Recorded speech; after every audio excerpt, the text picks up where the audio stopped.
Now, I've had to turn down $50 million 4 times. 4 times. Just to protect my integrity and that virgin hole I was telling you about. Right. Because P. Diddy be wanting to party. And you gotta tell him no. You got to tell him no. I did. I want to get out this music industry because this is not for me. But I do it because I feed my family. But I don't want to be in this. Diddy and Meek Mill has...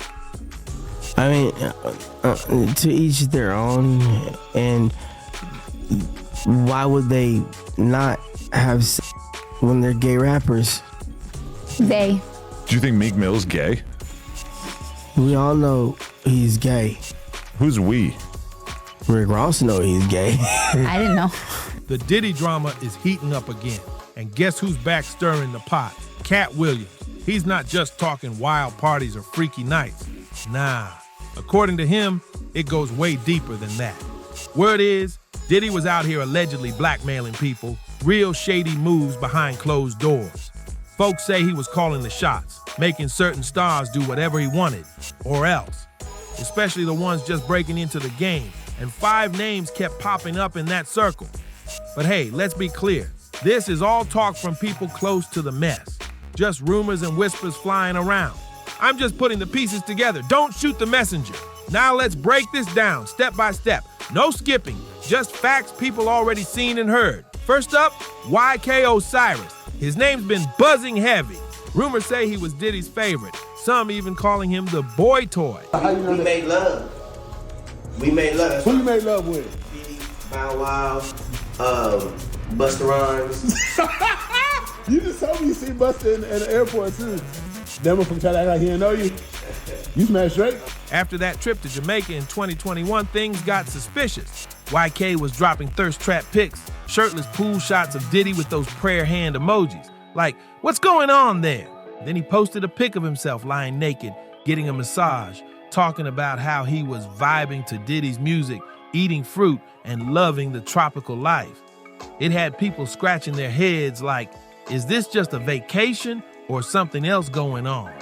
Things got even messier after that. YK's Instagram turned into a whole solo villa photo shoot, flexing like he was on some luxury getaway. It was giving sponsored vibes, and people were side-eyeing hard. Then he deleted that pic, the one where he was leaning in all slow, about to bite into some fruit like he was in a romance movie. Real sensual. That move just made folks talk louder. One user even commented, "That fruit pic? Sometimes they get turned out so much they can't even hide it anymore."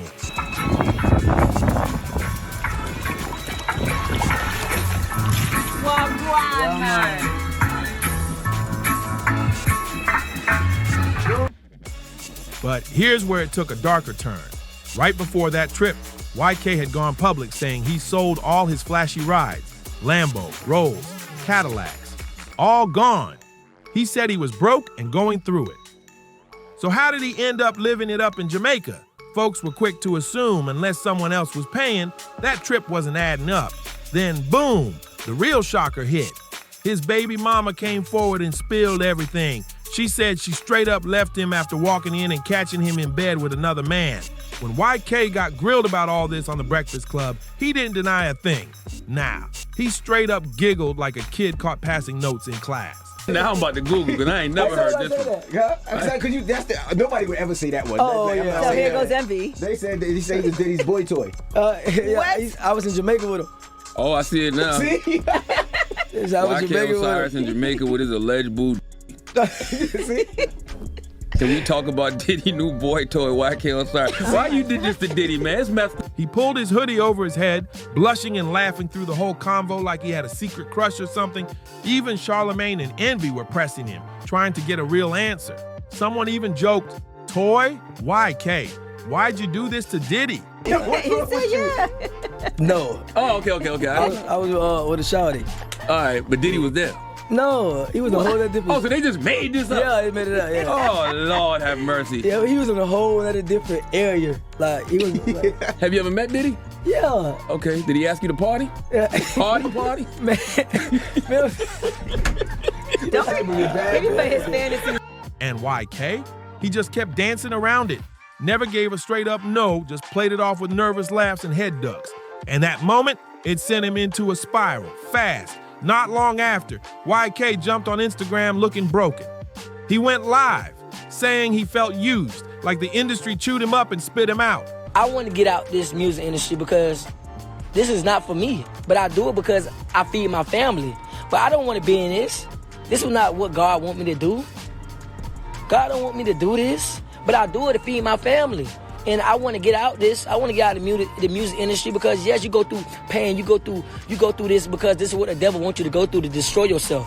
Said he had no real friends, that everyone was fake. He even claimed he was seeing spirits in his house, like real ones attacking him. It was like he was spiraling right in front of everyone's eyes. Then YK went off again. This time, he fired shots at the whole music industry. I always want you to, you know what these rappers, all these singers, all these big rappers y'all look up to? They always tell you what the good part about, but they never tell you what the bad part.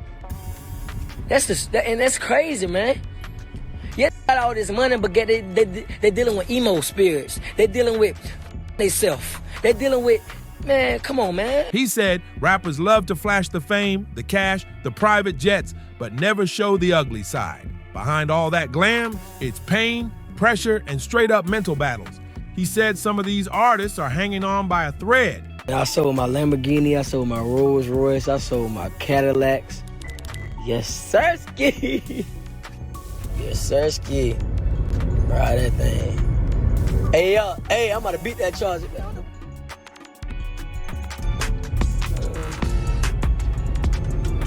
gonna lie. This thing gonna be yourself. I ain't gonna cap to you. Got a floss for you, nigga. God, I ain't got a floss for you, man. If y'all gonna think what y'all wanna think. If I do got it, don't got it. Y'all gonna think what y'all wanna think. I love this Honda. I ain't riding the Lamborghini. I got a floss for you, nigga. That's what's wrong with you. Dealing with heavy emotional stuff and nobody's talking about it. Just fake smiles and flexing on the gram.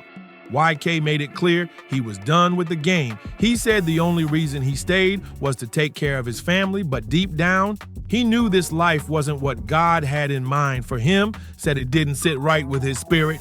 And ever since he started speaking his truth, boom, his career hit rock bottom. Say, you can't use Drake with me, you can't use Lil Baby because they don't with me no more. So please don't use that. You haven't seen me around Drake in a minute, or Lil Baby. A long time. So let's get that out the door. Please don't use that no more. Like, I'm not a leecher, like, me for a reason. But like, I want to die. Like, I want to kill myself. I want to like leave this earth. I don't have no friends. Y'all see who I'm with? Nobody. I'm nobody. Nobody nearest me. Nobody around me. Nobody is like near me. No big features, no label love, no buzz. The whole industry just iced him out. But he's not the only one who caught heat for stepping out of line. Now here's the twist. Burna Boy's name popped up on Katt's list too, and that had people shook. Nobody saw that one coming. Now look, Burna Boy might not be based in Hollywood, but in 2020 he made a move that had people talking. Out of nowhere, Diddy popped up as the executive producer on Burna's album Twice as Tall, and folks were side-eyeing that partnership hard. Diddy was all over Burna's rollout. The two were locked in tight for that whole project. Burna said he brought Diddy in because he wanted the album to connect black people across the globe. From Africa to the US, he believed Diddy's influence could bridge that gap. Sounded deep.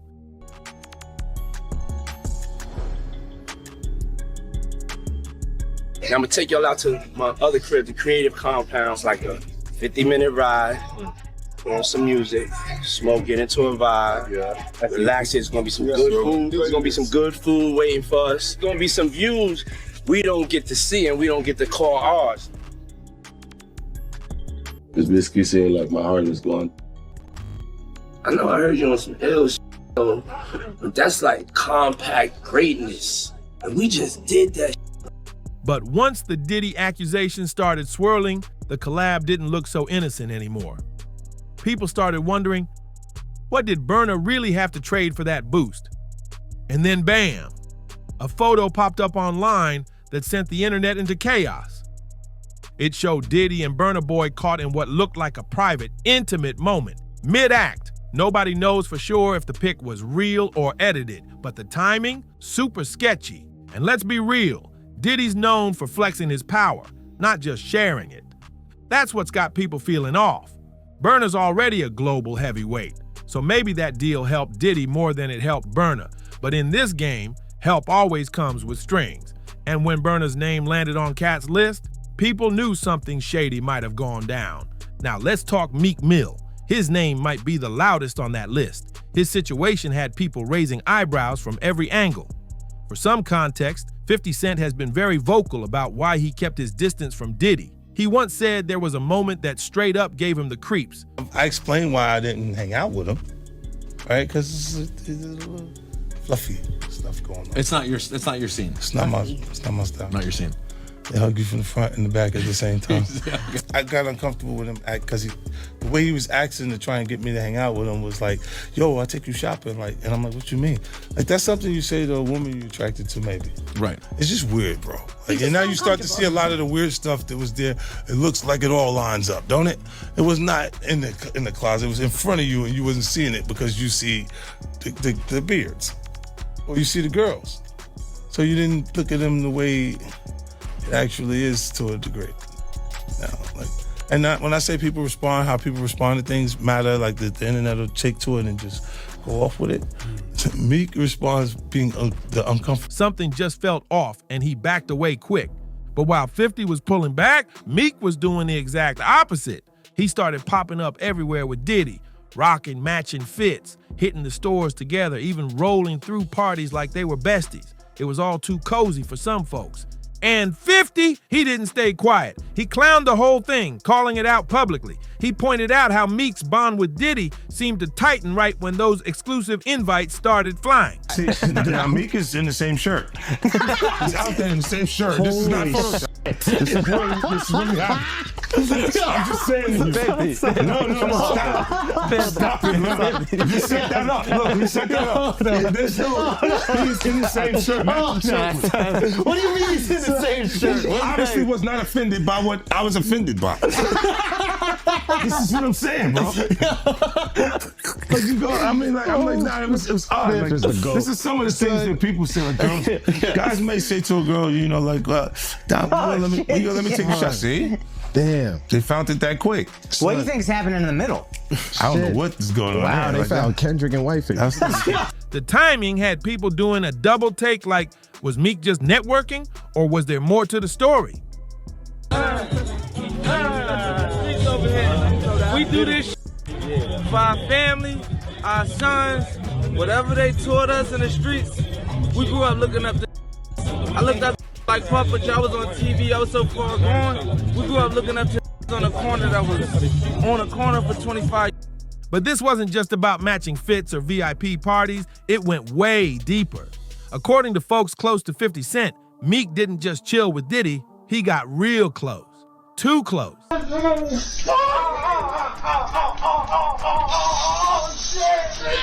That's where all that man card talk starts to make sense. Terrence Howard even brought it up in one of his interviews. He said, when you give up your manhood just to get ahead in this industry, that kind of scar don't fade, it stays with you. Heavy words. A lot of things that people do that end up sitting and they can't get over it. And they got to keep getting high, hoping to get it out of their head. But when you lose your man card, that's the only thing I can think of. You lose your damn man card. What is that? What do you mean by that? You give up your ability, your right to being a man. A man don't take it, a man gives it. So when you give up that man card, you don't get it. Katt Williams backed that same vibe. He said he had to walk away from $50 million 4 different times just to keep his soul intact. He didn't hold back either. Now, I've had to turn down $50 million 4 times. 4 times. Just to protect my integrity and that virgin hole I was telling you about. Right. Because P. Diddy be wanting to party. And you gotta tell him no. You got to tell him no. I did. Claim one of those rejections came from turning down Diddy's advances. Yeah, you heard that right. According to Katt, saying no to Diddy wasn't just a choice, it was a line in the sand. And in this industry, turning down power like that, it always comes with consequences. Then came the real plot twist. Lil Rod, He used to work close with Diddy, and when he filed that lawsuit, it shook everything up. In the legal docs, he dropped a bomb saying Diddy was hooking up with a Philly rapper who dated Nicki Minaj and performed at the Super Bowl, with a Vegas residency too. Come on. That screams Meek Mill. No guessing needed. Then out of nowhere, a leaked audio clip hit the internet and sent everyone into a frenzy. The voices, allegedly Meek and Diddy, caught in the act. People were stunned.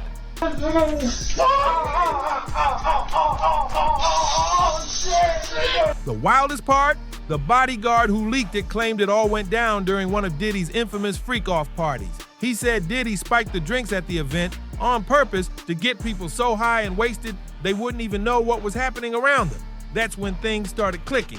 Like, all the champagne was spiked. Everybody was passed the fuck out. I don't drink, so I was playing that off like I don't drink. I smoke.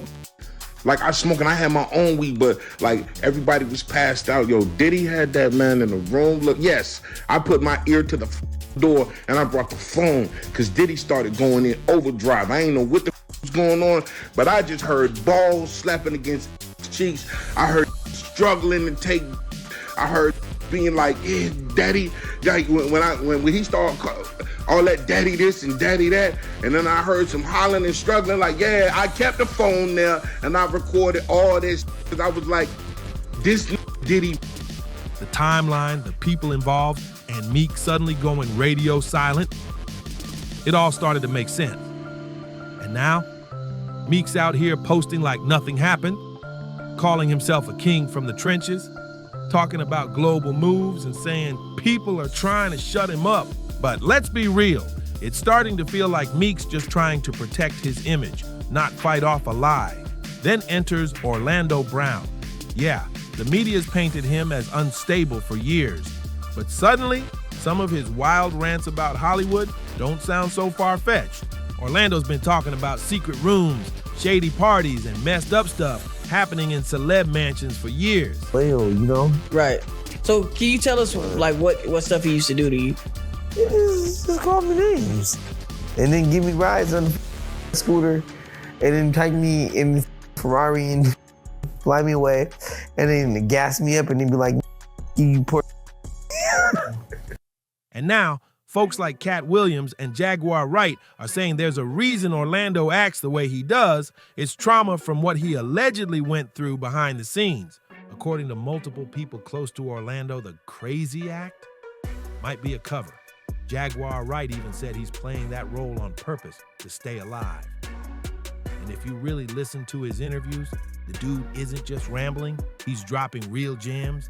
One fan even posted, I think he acts crazy so he can say whatever he wants and people brush it off like he's joking, but he's telling the truth. That hit different. In one of his latest interviews, Orlando didn't just say Diddy did him dirty, he took it way further. He claimed Diddy forced him into situations with other male rappers, and he didn't hold back on names either. He mentioned Busta Rhymes and even Bow Wow. Even Usher and Drake got pulled into the mix. How you know we made love. We made love. Who you made love with? Diddy, Bow Wow, Busta Rhymes. You just told me you see Busta in the airport too. That motherfucker try to act like he didn't know you. You smashed Drake? Jaguar Wright didn't hold back. She claimed she personally saw Bisha and Meek running out of Will Smith's house screaming after one of those infamous parties. That story alone had folks shook. Then came the fallout. After all the drama with Empire and the Jussie Smollett mess, Fox cut ties fast. Bryce's phone stopped ringing, his gigs dried up, and his whole career hit pause. I cleaned it up. I asked her and I said, so if I didn't clean this up, you would have to clean it up. And she said, no. She started snapping at me and she'd do something at me and I'd do something back. Next thing you know, he's caught in a SWAT standoff, talk of bipolar episodes, and interrogation footage showing him breaking down bad. Not a single industry friend stepped up. Tonight, we're seeing hours of new video from his July arrest that ended with his wife flagging down police and telling them the actor had assaulted her for hours inside their Goodyear home. The bizarre jailhouse interview lasting for 2 hours as they try to piece together a chaotic chain of events. Team 12's Michael Doudna brings us the late-breaking details from the celebrity's high-profile arrest right here in the Valley. Now, he's on OnlyFans, bending for dudes just to make a few bucks. That's how far things fell.